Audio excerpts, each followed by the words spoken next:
2, 3. Oh, good. Thank you, Val. I appreciate it. Good afternoon, everybody. I'm Charles Shapiro, the president of the World Affairs Council of Atlanta. And I see I need to turn off my Outlook because I'm getting a little bing every time I get an email.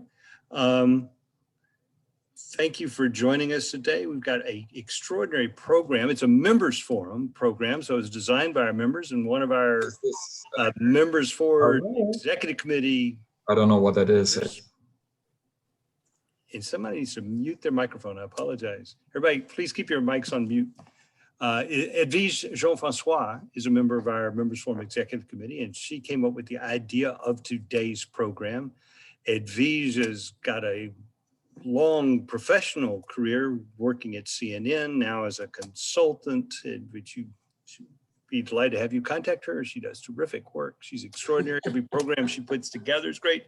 She's a fabulous interviewer, as you are about to find out. Our guest today is Tiffany Florvil. So there's a link between this. We had a program on Wednesday with the German ambassador to the United States, Ambassador Haber. And so today we've got Tiffany Florvil, who is a cultural historian of 20th century Germany, with wide-ranging interests and specialization in modern European history, African/Black diaspora studies, as well as women's, gender, and sexuality studies. Her interests also include Black Europe, Black internationalism, socialism, and human rights. She's a professor at the University of New Mexico in Albuquerque. And I'm going to turn this over to you, Edwige. I'm going to get off until the very end, and I'm going to come back and I get to open, I get to close, and turn this over to you, Edwige. So thank you very much, Edwige. Thank you so much. And I'm going to mute myself and my camera so people only see you. Thank you. Thank you so much to you and the World Affairs Council for this program today, which I think is really important. This week marking the anniversary of the murder of George Floyd. Thank you everybody who's on this call on this holiday weekend and making the time to join us for this important conversation. And Tiffany, of course, thank you. We've talked a few times. I'm so excited to finally be doing this conversation. That really sort of the idea came to mind when last year more than 60 countries essentially joined the US in the Black Lives Matter protest. Not only protesting against what had happened to George Floyd, but in a sense, also their own grievances and anti-racist work. We saw statues toppled in Belgium and the UK, and a real resurgence of the Black Lives Matter movement, which in fact had already reached Europe back in 2014, 2015. The movement, just to sort of quickly let everybody know, began in 2013 after the killing of Trayvon Martin by George Zimmerman, who approached him and ultimately he was killed. And so after the acquittal, the Black Lives Matter movement started essentially as a hashtag and is now the global movement that it is. Tiffany, before we start to talk about the role of the movement in Germany, I do want to ask you, how did you come to be interested in Germany, study in Germany, and also ultimately write a book about Black activism in Germany? Yeah, that's a great question. I initially had a German pen pal. And so we were writing for years, and I visited her for a summer in high school, and I basically fell in love with the culture and the history and decided I have to go back and learn. And so I applied for a scholarship to study abroad. I was a finalist, I was a semifinalist, and then I was a finalist. And then I lived in Germany for an entire year. I lived with a host family, and I had all of these interesting racialized experiences in which I kept thinking, I thought racism was over in Germany. So I thought Germany was progressive. And it was, much more insidious in ways like the sort of everyday occurrences of racism. And so it's based on those experiences that I decided, I'd like to study more about sort of the African diaspora and agency in the German context. And so I decided to pursue studies on Black Germans once I returned to the US. And particularly with the activism that you saw and studied. So talk about how even before Black Lives Matter had this resurgence last year in Germany. Talk about some of the existing movements that were going on, and in what ways did they manifest, and how they compared to what was going on here in the United States. Yeah, absolutely. So in the 1980s, two Black German organizations emerged. The first one was ISD. It's one of the first Black German Black diasporic organizations. And the second organization was ADEFRA, or Afro-German Women. And both of those organizations were created in the mid-1980s, due in part to exchanges that they had with other individuals of African descent, like Audre Lorde. There are also South African expats in Berlin and in other cities. And so it's like a confluence of diasporic figures that really sort of helped Black Germans mobilize and unify. And they sort of created local chapters across Germany. So they created an ISD and ADEFRA chapter in Berlin, in Hamburg, Frankfurt, Munich, across both the East, and then eventually the West, and then eventually sort of East German cities like Dresden, Leipzig, and so on. And so it's really this moment that really helps to usher in a new stage of Black diasporic activism.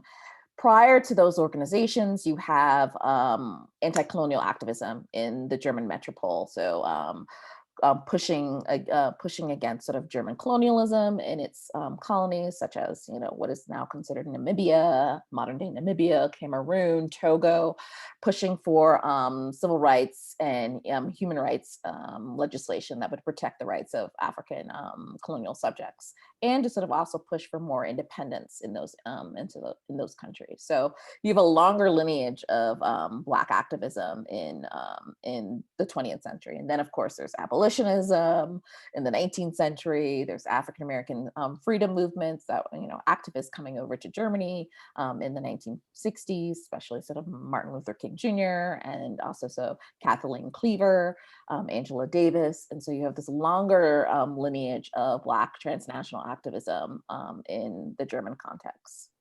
And, Audre Lorde in particular played a particular role. Some saw her as leading the movement. Others say that she sort of plugged into an infrastructure that was already there. Why do you think she has so been sort of lionized as part of beginning this conversation about Afro-German identity, Black German identity? Yeah, I think it's because the individuals who had connections with her really make what I talk about a little bit in the book is that they make sort of like an epistemic change in the sense that they're really pushing for this realization of the presence of race in the German context, that they're trying to sort of uncover the silences about race, the silences about German colonialism. And they're able to do that in interesting ways through their conversations with Lorde. So she taught 3 courses at the Free University in West Berlin in 1984, and several Black German students were taking those classes. But it's also their connections with each other. So like she's really allowing them to see one another for the first time in some cases. And it's those connections with one another, other Black Germans, that are really helping them to sort of understand these longer lineages of racism, activism, and global solidarity. And for many, I was on an event in April, if I'm not mistaken, in which one of the founders of ISD, Abina Adamako, talked about why Lorde is still so significant.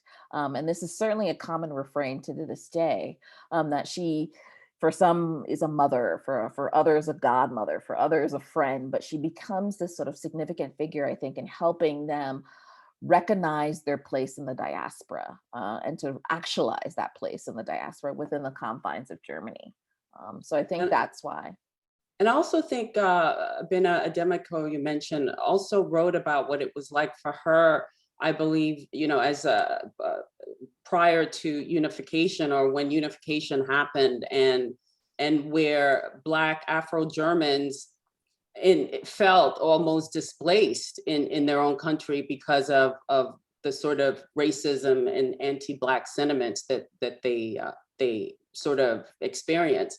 And I want to go back to what you mentioned in terms of the colonial, or the vestiges of colonialism. You know, when people think about colonialism, they really, you know, there's France, there's Portugal, there's the UK, and Germany is often not thought of in that same conversation because it wasn't as wide and as extensive. So talk about that footprint, and do you think the comparison is well made when people have the view that it wasn't as expansive and maybe not as bad?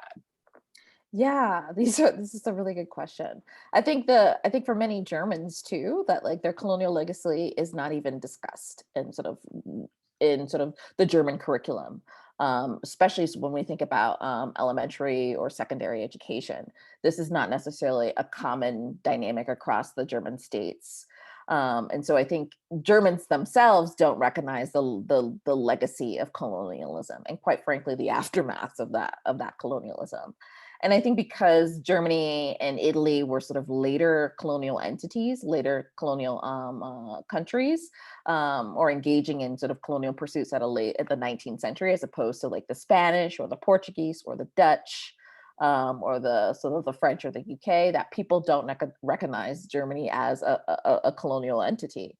And Germany has also played up this myth as well, that like we were good colonizers. We were not like the British or the French. And this is quite ludicrous because there was the Namibian genocide that took place from 1904 to 1908. So there were no good colonizers, and no one gets a gold, no one gets a silver, no one gets a bronze. Everyone was just bad.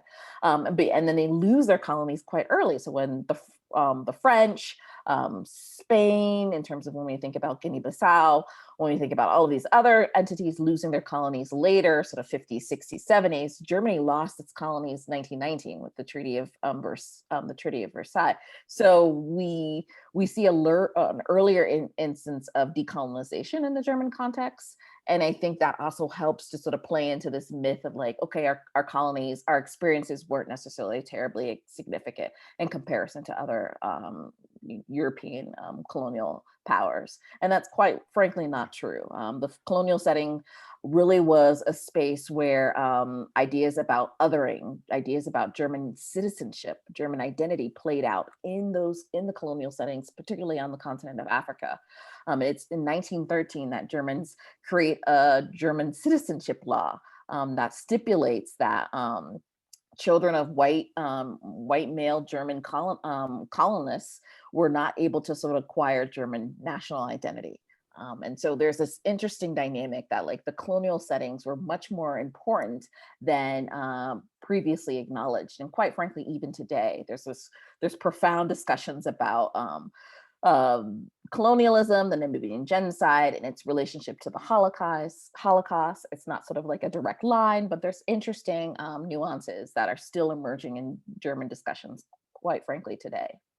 And we've seen like reparations also being part of the discussion, which is happening here, obviously, in the US. You've got Evanston, Illinois agreeing to pay reparations. There's a reparations bill that's been introduced for the Tulsa massacre and the anniversary of, which is next week. And then just today too, we saw the news about the genocide that happened with respect to Germany. So can you talk about that and how historic it is for Germany to actually come out and acknowledge it and now agreeing to pay reparations? Yeah, it's a bit more ambivalent. So for example, Germany last year offered a paltry amount to the Namibian government in an effort to push for to encourage reparations, and the Namibian government rejected it. It was a very paltry sum.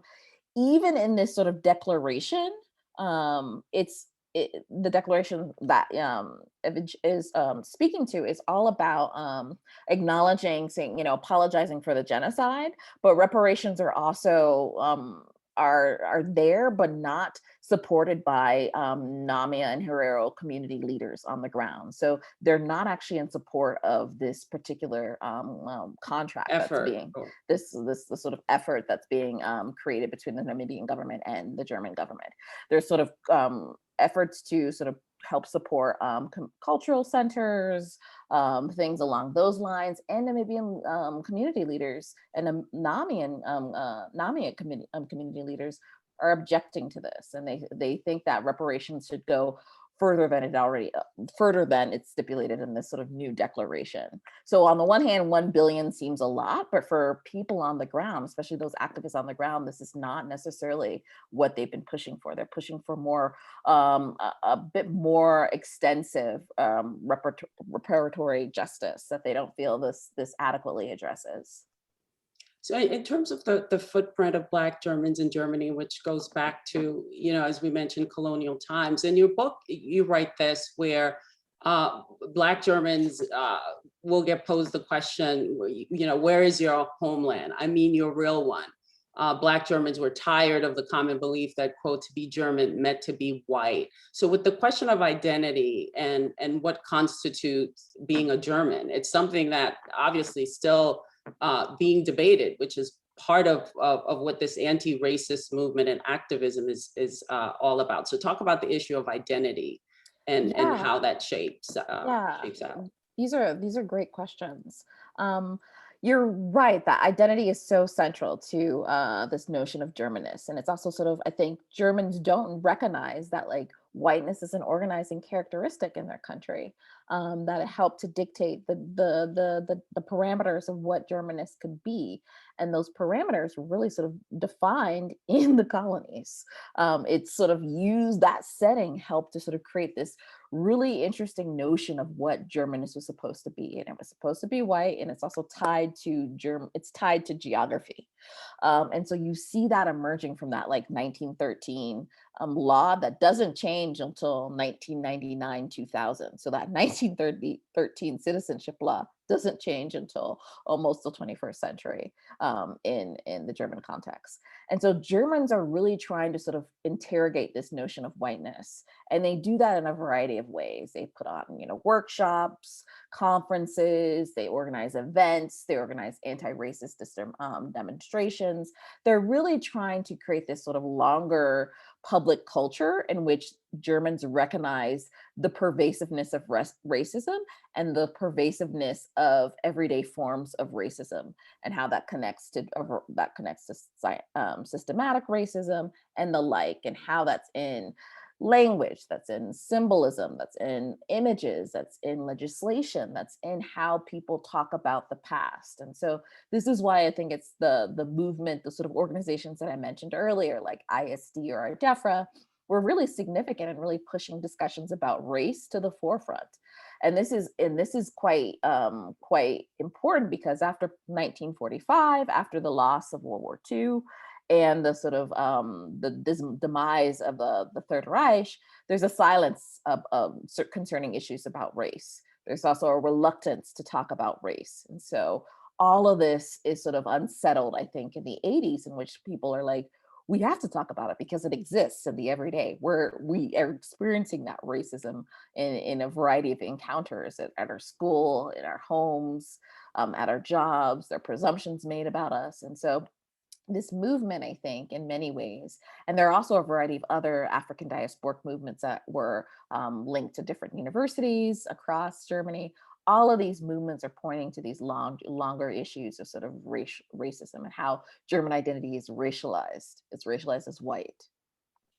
Well, I was going to ask you about that too, in terms of these different groups, because you've got the Black Germans whose roots go back to colonial times. Then you have Black Germans who are children of, African American GIs who sort of, you have these biracial Black Germans. And then also too, there's the group of immigrants who are new to Germany. So have these groups sort of coalesced into one movement? Do they have different interests? And does Black Lives Matter, in a sense, have sort of formed this umbrella group that they can sort of be part of? So what is there cohesion and messaging and where they're trying to get to? Yeah, I think in the 80s, there were efforts to cohere, and all of these sort of disparate diasporic groups were coming together. In the 1990s, a group called Black Unity Committee was formed to try to tackle issues of anti-Black racism across Germany. So they would document instances of racial violence that individuals of African descent and also people of color experienced. They also tried to put on workshops that talked about the legacy of colonialism and also anti-racism. So there are multiple efforts prior to Black Lives Matter, pushing this idea of solidarity, global solidarity, and also intra ethnic coalitions among sort of individuals of Turkish descent, individuals of the subcontinent. So I think there's all of this going on during the 80s and 90s, and quite frankly, up until today. I think what is amazing about Black Lives Matter is that was able to, so there's a Black Lives Matter movement that emerges in the German context in 2016. There are multiple protests that took place, but then the group emerges in the summer of 2016.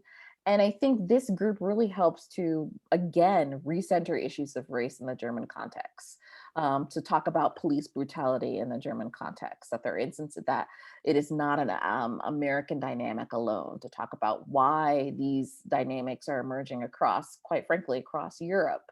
And so this movement has only helped to embolden these activists even more, and to help them center these their local and national issues, along with the sort of global discussions about, police brutality, the murder of George Floyd, and what that means for organizations across the globe, quite frankly.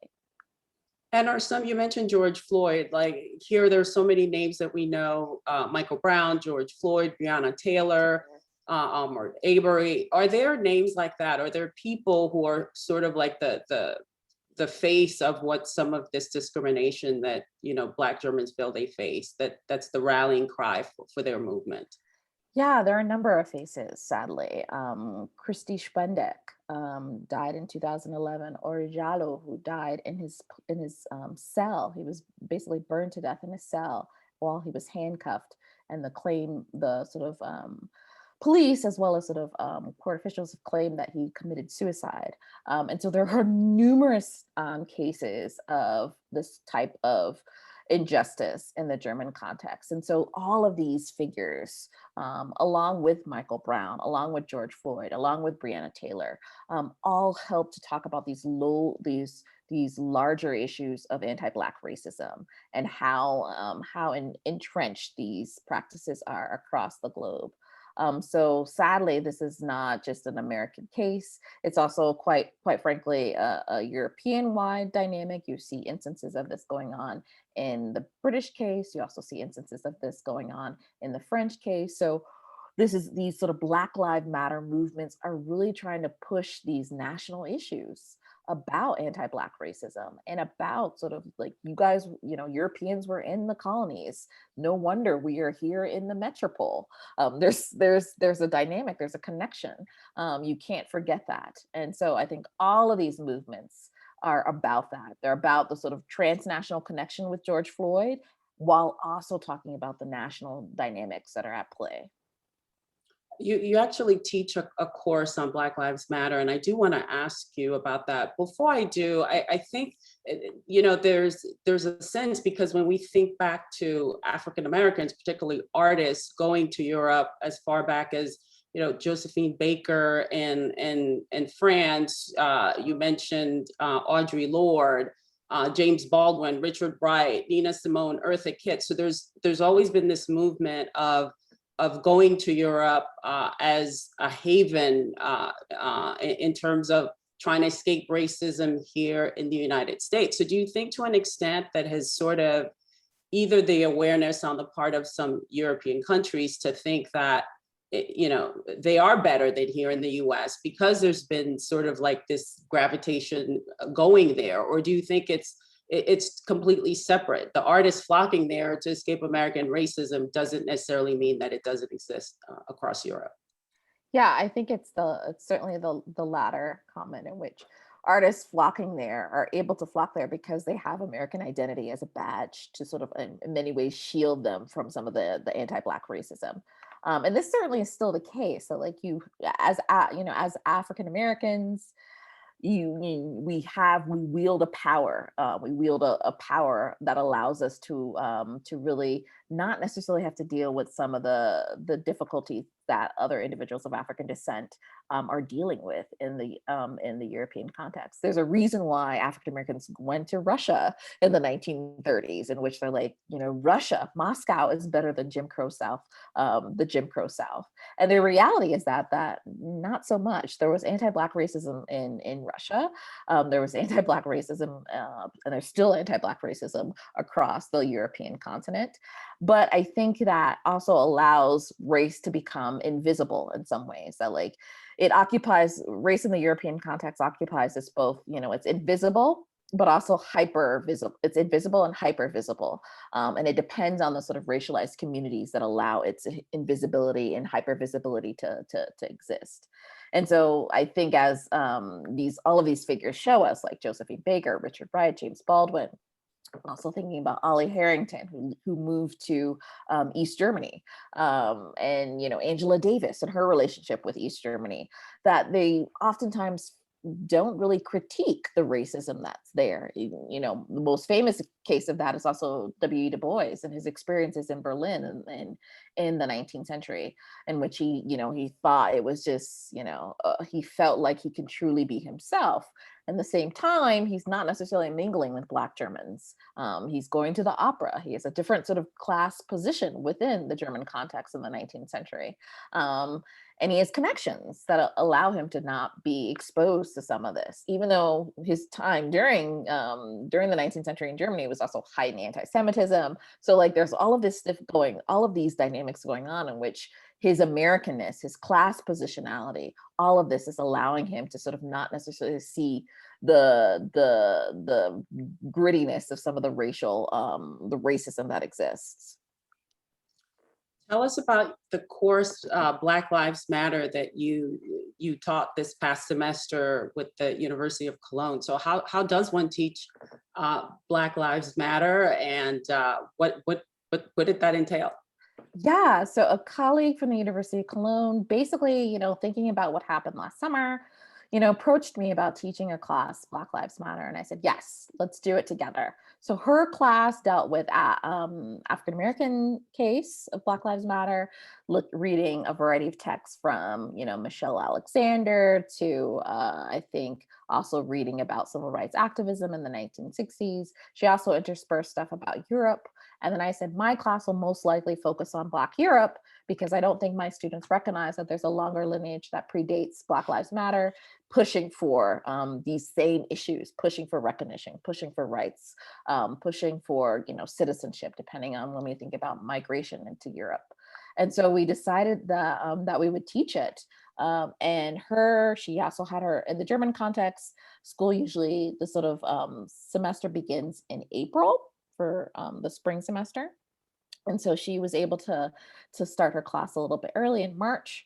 We had our students meet over Zoom for a variety of sessions together. So as our classes met, we talked about, we tried to sort of bring in our readings together and sort of pick out themes of like racialization, thinking about how difference was coded in these readings, to thinking about how larger projects of racialization occur in both a British or German context, and then of course in the US context.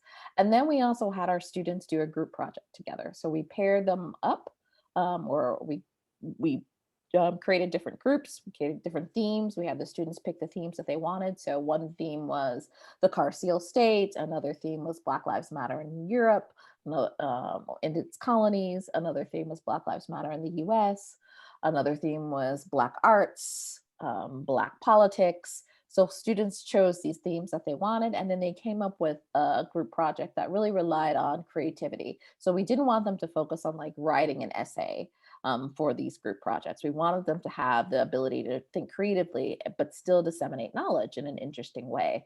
And so students did podcasts, students did web pages, students did PowerPoint slides, I mean, so they wrote a script about what the how their podcast would look like, and so it really was a dynamic experience for the students, and it was also a dynamic experience for both of us in terms of pushing our pedagogy in interesting ways. And did you find that conclusions were different or interpretations were different on either side?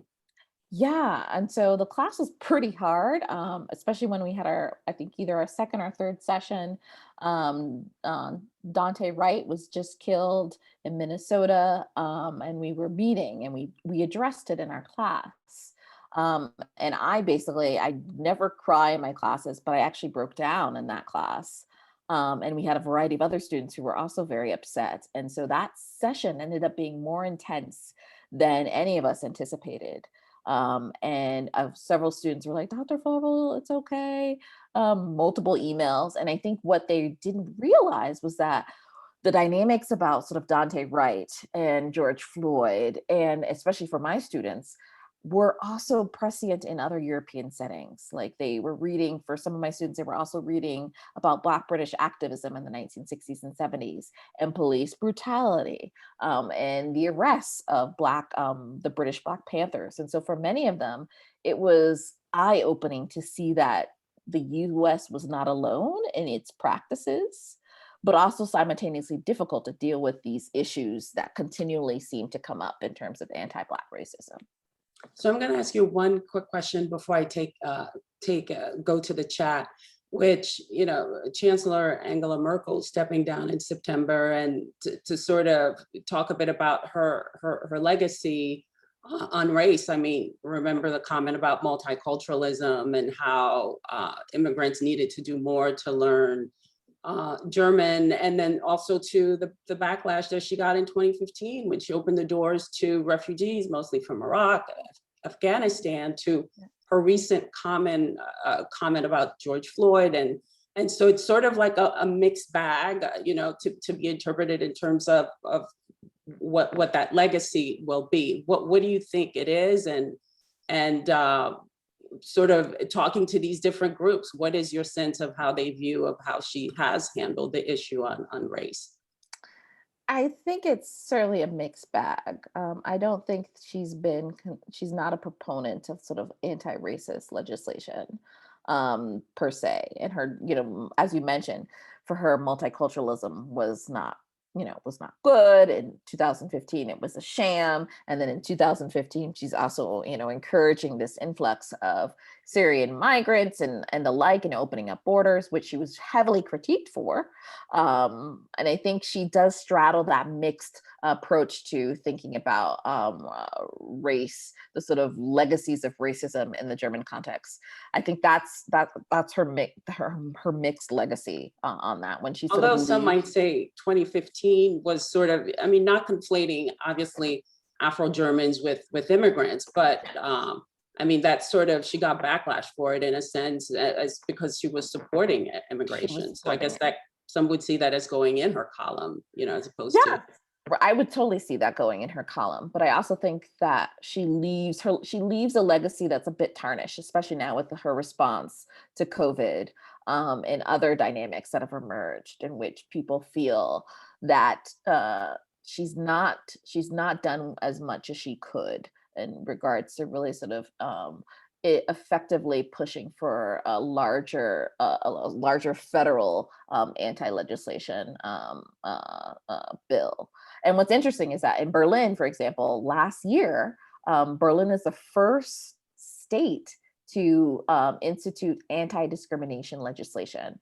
So anti-discrimination against sexuality, gender, color, all of this. And Berlin is the first and only state currently that's done that. And I think that says a lot too, that like we're in 2021 and that's the first state to have this, that there's nothing at the federal level along these lines. And so I think that's, you know, her legacy will be mixed along those lines. But it's hard to imagine a Germany without Angela Merkel as chancellor. And so I'm very intrigued to see what happens. You know, will it be a Green Party, you know, candidate that really sort of pushes Germany in different directions?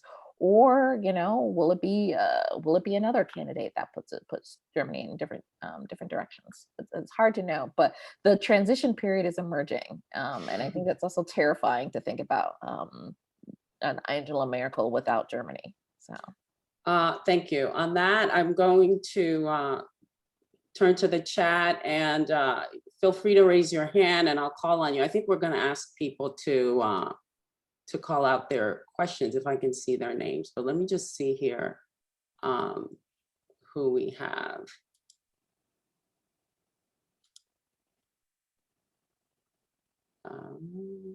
Ambassador Shapiro. Oh, Ambassador Shapiro, Charles.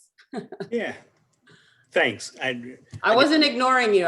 No, it's quite actually, right. maybe I was. But a question, Tiffany. First of all, how many Black Germans are there? The population is 82, 83 million. How many people are you talking about? And then yeah. Second question, could you compare and contrast anti-Black racism in Germany to anti-brown racism in Germany? Oh, okay. So these are good questions.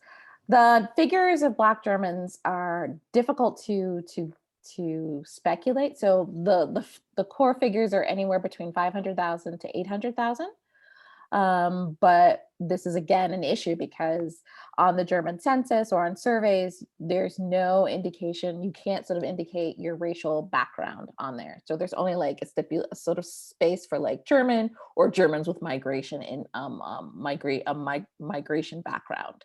And so there's no way to differentiate different ethnicities within the confines of these surveys. And so there's a push last year from Each One Teach One and cultural organization to, there was a creation of an Afro census to collect data about racial experiences of these communities. So Each One Teach One pushed this, and they're using this data to try to sort of help to push for more legislative change. And in the German case, you see, especially in the 80s and 90s, that like, individuals who were not of African descent still use the label of Black to sort of forge solidarity with other Black Germans. And so there's also, there were also sort of Turkish Germans involved in the movement, Iranian Germans. So this movement was a bit more inclusive than it seems from the outward appearance. And then you have a lot of coalitions within Asian Germans, Turkish Germans, all trying to push for more recognition about the legacies of racism and the sort of the entrenched nature of racism in the German context. So you do have those coalitions still to this day, and pushing for all of this larger understanding.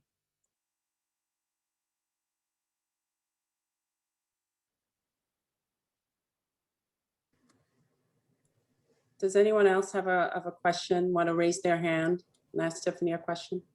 I'm gonna ask the second part then. Okay. And that is, what are Black, can you break it down even more? Yeah. I mean, the difference between Black Germans born in Germany and African immigrants. Yeah. Is there difference between anti-Black racism and anti-Turk racism or anti-Syrian, Iraqi, Arab racism? Yeah. It's got to be way more complicated. It's totally more complicated.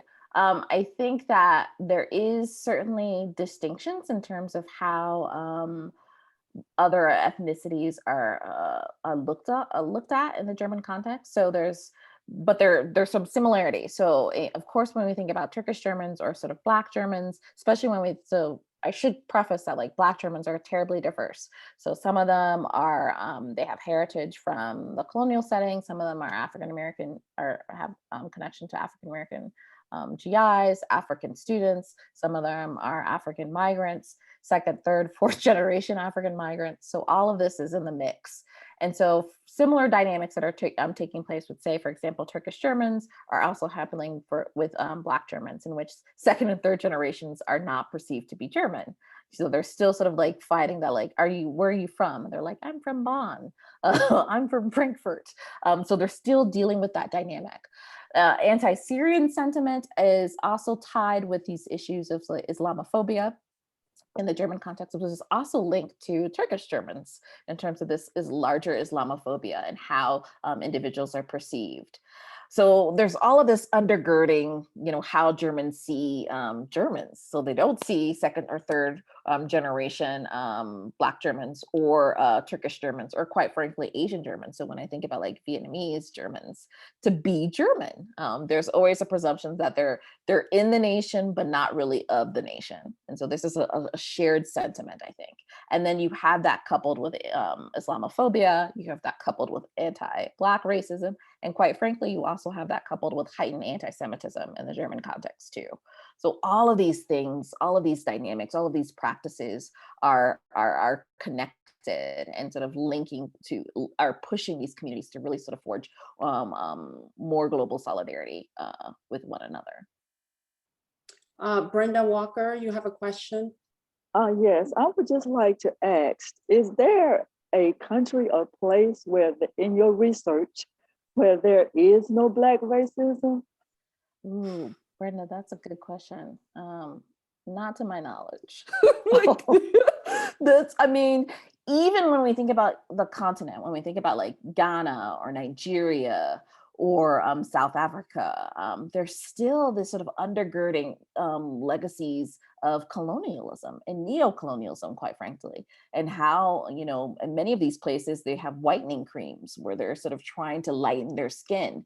So I feel like this is an embedded understanding of like anti-Blackness and like how white supremacy also functions in these spaces. So I feel like 9, there's like not really places where you see anti-Blackness not existing. But you see it in different variations. So, sort of whitening creams in like certain areas, or like the significance of Pan-Africanism in these countries too. So you get maybe a bit more sharing of these sort of legacies and agency of individuals of African descent. But like a place where no anti-Blackness exists, I've yet to read about it. I'd gladly go if it if it existed, but Thank you. you're welcome. Jeannie Grusendorf, you have a question? Yeah, hi. And in a way, I think this might speak a little bit to what Brenda was already raising. And you mentioned this in the beginning, I think, of your talk. And I was wondering whether you could speak to it a little bit more. And that's the connection between sort of the post-colonial critique that really allows not just Germans, but Europeans at large to really consider the question of violence that's being carried out today, having the roots in that colonial project. I'm not sure whether I misunderstood you, but you were saying that maybe there was not much of a connection between the Namibian genocide and the Holocaust. And I think there is some recent literature that actually says there is a strong connection. And maybe I just misunderstood you. I'm sorry, Tiffany, if I did. But I was just wondering how much we should really pay attention to the violence of that 19th century and the colonial project that is still with various European societies today. Yeah, sorry, Jeannie, that's my facial expression. Like, yes, I love it. Yeah. I'm not suggesting that there's not a connection from the sort of Namibian genocide and the Holocaust, but I think for so many of these discussions, Membe, Michael Rothberg, I'm sure you're familiar with some of the stuff going on. I think it's much more nuanced than some of these debates allow for. That like, it's not, that like the Namibian genocide was not necessarily like a starter genocide. And then we get the Holocaust. So in earlier instances of the scholarship, it's like, ooh, it's a practice run. And it's like, no, this is not a practice run. It is a genocide that stands on its own. And that deals with these ideas of othering and the extermination of people in a variety of ways. So absolutely, I think that's what's been so interesting in the German context is that like, there's a reluctance to see this significance, to see the nuances. Like there's when we talk about the Nazis, we talk about like how they poached Jim Crow legislation to think about like the Nuremberg laws, or to think about like the creation of ghettos. But quite frankly, it's actually the colonial settings that they're forging some of these ideas. Like the ideas of concentration camps really emerges in the colonies. Like the first instance is in Spain, but then you see it again across German and European, European endeavors in the continent. And so I think all of this is connected, but it's a bit more nuanced than like, ooh, the Germans were doing a practice run in Namibia and then they're able to get it right with the Holocaust. It's like, it's a hard I no. think you just said it. Yeah, it's much more this process of othering as a way of, and I think you did talk about this earlier, but this way of constructing a particular kind of identity, right? So it's the I wouldn't call it a practice run, but certainly the project of othering through the colonial enterprise was more palatable to Europeans at the time because they could ignore it, right? But it was then the same kind of mechanisms that would maybe then continue through the Holocaust, right? This process of othering as a way of forging one identity. Sorry, I'm going to shut up now. Thank you very much. I really enjoyed it. Thank you so much. Thank you. I think that's all the time we have for Tiffany. Thank you so much for the presentation. This has been very informative for me as well. And Charles, I'm going to toss it to you. And thank you for everybody for being here today. Well, Tiffany, I want to thank you. This has been great and it's super enlightening for me. And I love your the way you put it. No one gets a gold, nobody gets a silver, nobody gets a bronze. That's a terrific way of talking about colonialism, isn't it? I mean, wow.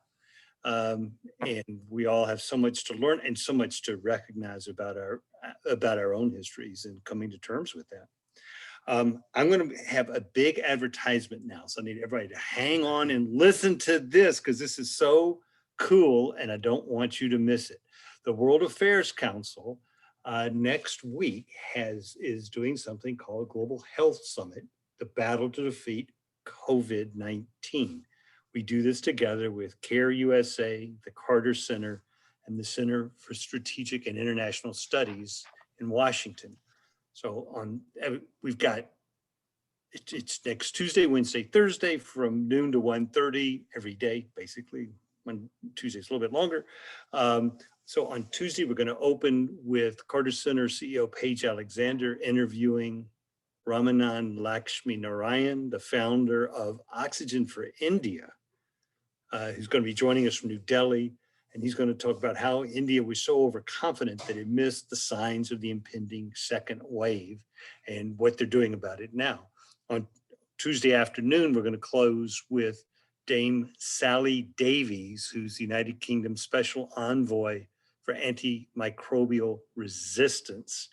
She'll be in conversation with Steve Morrison from CSIS. On Wednesday, we open with Rochelle Walensky, the director of the CDC, being interviewed by Helene Gale from the Chicago Community Trust. On Thursday, we open with Gail Smith, who was just named the US State Department Coordinator for Global COVID Response. And she's a former administrator of USAID. Those are the keynoters. We've got 3 panels that are every bit as good. And I want everybody, please register this. This is going to be great. You don't want to miss it. Edvies, sign up. Tiffany, sign up. Tell your friends, tell your neighbors, Edvies. This is going to be terrific. It's free, but you got to register in advance. So everybody, please sign up for this. Please tell your friends and neighbors. It's going to be cool. We've got world-class speakers. We need a world-class audience. Can't have a world-class audience if Tiffany isn't there. So, right? So thank you very much. Thank you, Tiffany. This was great. I love this conversation. And yeah, and everybody unmute your mutes and let's give Tiffany a big round of applause. Yes, let's do it. This was so cool. Thank you so much. Thank you everyone for coming. Good, thanks. Thank you. Have a great afternoon. All righty. You guys Thank you. too. Bye-bye. Thanks. Yeah, that was wonderful. Good job. Yeah. Thank you.